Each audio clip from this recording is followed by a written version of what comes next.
తెలంగాణలో పాలన మొత్తం కూడా అస్తవ్యస్తంగా తయారై ప్రజలు మొత్తం సమస్యల సుడిగుండంలో చిక్కుకున్నారు. ప్రధానమైన సమస్య ఏంటంటే ఇప్పుడు రాష్ట్ర వ్యాప్తంగా కొన్ని లక్షల ఎకరాలను 22A సెక్షన్ లో పెట్టడం వల్ల ప్రజలు ఆ భూమిని అమ్ముకోలేరు, ఇంకొకరు బదిలీ చేయలేరు.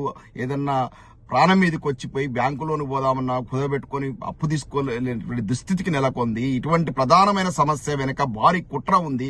కొన్ని లక్షల కోట్లను సంపాదించాలనేటువంటిది అక్రమంగా రాబట్టుకోవాలనే దురుద్దేశంతో కాంగ్రెస్ ప్రభుత్వం చేసినటువంటి ఒక దుర్మార్గమైనటువంటి చర్య ఇది 22A సెక్షన్.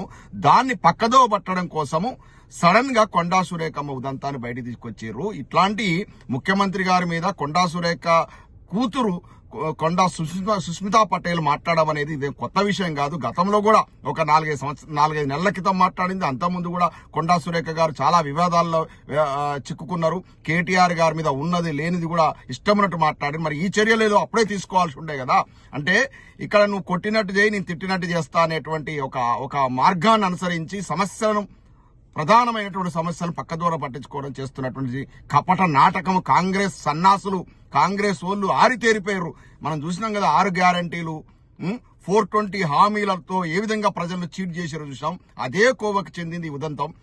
నిజంగా రేవంత్ రెడ్డి గారికి అంత ఇది ఇజ్జత్ కనుక ఉన్నట్లయితే ఆయనను నానా మాటలున్నటువంటి జగ్గారెడ్డిని ఎప్పుడో పార్టీ నుంచి ఎక్స్పెల్ చేయాల్సి ఉండే. ఆయనను ఇంటికి అడుగు పెట్టొద్దు అన్నటువంటి కోమటిరెడ్డి వెంకటరెడ్డి గారిని మంత్రివర్గంలోకి తీసుకోకుండా ఉండాల్సిందే. ఆయన కాన్స్టిట్యున్సీలో కనీసం పాదయాత్రకు కూడా రానివ్వనటువంటి దొంతిమాధవరెడ్డి గారికి టికెటే ఇవ్వకుండా ఉండాల్సి ఉండే. ఆయనను పొద్దున్న లేస్తూ తిడుతున్నటువంటి రాజగోపాల్ రెడ్డి గారిని మళ్ళీ పార్టీలోకి తీసుకుని ఎమ్మెల్యే టికెటే ఇవ్వకుండా ఉండాల్సి ఉండే. అంటే ఎన్ని తిట్టిరు వీళ్ళంతా. ఇప్పుడు అనిరుద్ధ్ రెడ్డి తిడుతున్నాడు, ప్రతి ఒక్కరు. అంటే మంచిర్యాల ఎమ్మెల్యే ప్రేమసాగర్ రావు గారు గరం ఉన్నాడు. మొత్తం కాంగ్రెస్ పార్టీలో అసలు సిసలు కాంగ్రెస్ వాళ్ళంతా కూడా రేవంత్ రెడ్డి గారిని నానా మాటలు మొదటి నుంచి అంటూనే ఉన్నారు. ఈయనకు నిజంగా అంత ఇజ్జత్ కనుకున్నట్లయితే వాళ్ళందరినీ పార్టీ నుంచి ఎప్పుడో ఎక్స్పెల్ చేయించాల్సి ఉండే. ఇలా కొత్తగా అసలు పార్టీలో లేని సుస్మితా పటేల్ మాట్లాడిందని ఆమె తల్లికి కొండా సురేఖమ్మకు ఏదైతే సోకాజ్ నోటీస్ ఇచ్చారో అది పూర్తిగా హాస్యాస్పదం.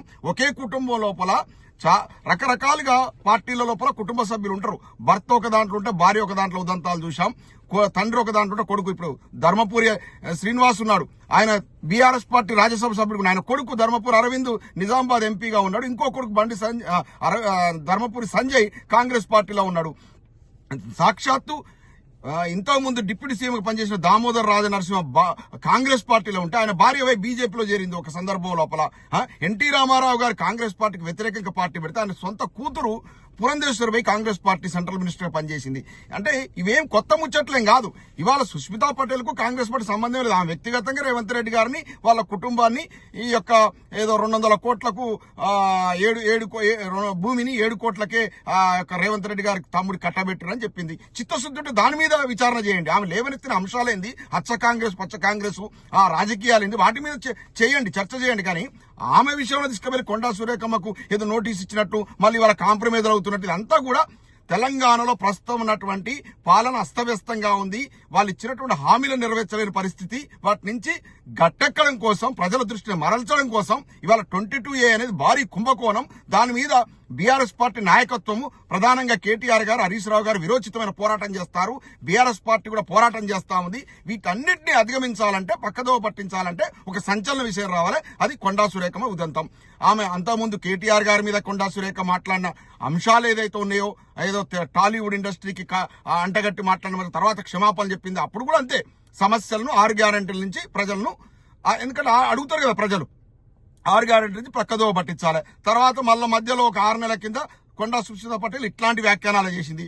అప్పుడేంది, ఈ యొక్క కాళేశ్వరం నీళ్లు ఇవ్వకుండా, యూరియా ఇవ్వకుండా, ఇవన్నీ ఈ ప్రభుత్వం ఇబ్బందులు పెడుతుంది కానీ ప్రజలను అవన్నీ గురించి ఆలోచించకుండా పక్కదోవ పట్టించడం. ఇవాళ ఏంది 22A అంశం కావచ్చు. అదేవిధంగా హైడ్రా విషయం లోపల హైదరాబాద్ ప్రజలు రాబోయే GHMC ఎలక్షన్స్ ఉన్నాయి. వాటిల్లో ప్రజలు కర్రు గాల్చి వాత పెడతారు కాబట్టి పక్కదోవ పట్టించాలంటే మళ్ళా ఈ యొక్క కొండా సురేఖమ్మ ఉదంతం. ఇప్పుడు ప్రజలు ఆలోచించడం మానేస్తారు కదా తమ సమస్యల గురించి. ఇవాళ సాగునీరు రాక పంట పొలాలు ఎండిపోతున్నాయి. రేపు రాబోయే ఎండాకాలంలో తాగునీరు దొరక్క హైదరాబాద్ ప్రజలు అల్లాడుతారు. అదేవిధంగా విద్యా సంస్థలకు ఫీజు రియంబర్స్మెంట్ చేయక మొత్తం విద్యా సంస్థలు మూతపడే పరిస్థితి వచ్చింది. గురుకులాలలో విషాహార ప్రాబ్లం ఉంది. పిల్లలు పిట్టల్లాగా రాలిపోతా ఉన్నారు. హాస్పిటల్స్ మొత్తం నిర్వీర్యం అయిపోయినాయి. శాంతి భద్రతలు మొత్తం మృగ్యం అయిపోయినాయి. ఇవాళ హైడ్రా సమస్యతో 22A సమస్యతో ఆర్థిక రంగం మొత్తం దివాలా తీసింది. ఇవాళ కనీసం రైతులకు యూరియా ఇవ్వలేని దుస్థితి. ఇన్ని సమస్యలు తాండవిస్తుంటే ఇవాళ కళ్యాణ లక్ష్మి అనే దాని మీద కోర్టు లోపల డిఫెండ్ చేయలేక కనీసం పెళ్లి చేసుకునేటువంటి అమ్మాయిలకు ఆ తల్లిదండ్రులకు ఆసరాగా ఉండే కళ్యాణ లక్ష్మి పథకాన్ని బొందబెట్టిర్రు కాంగ్రెస్ వాళ్ళు. వీటన్నిటిని ప్రజలు ఆలోచించకుండా ఉండాలంటే, సమస్య పక్కదారి పట్టాలంటే వాళ్ళలో వాళ్ళే ఏదో తన్నుకున్నట్టుగా జగన్ నాటకం, కపట నాటకాలు ఆడుతూ ప్రజలను మభ్యపెడుతున్నారు. ప్రజలారా గమనించండి.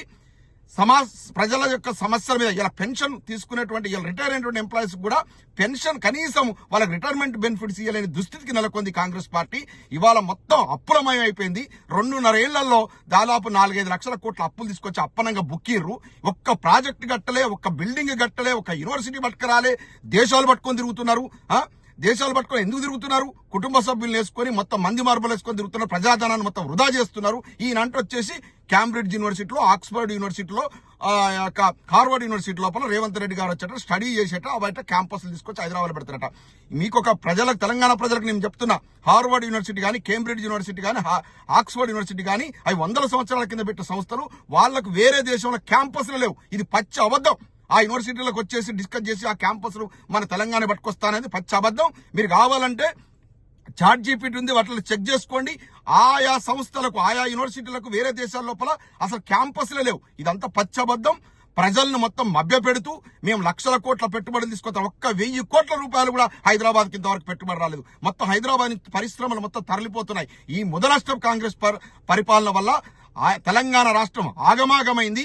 ఇలా 22A సెక్షన్ ప్రాబ్లం అనేది చాలా సివియర్ ప్రాబ్లం.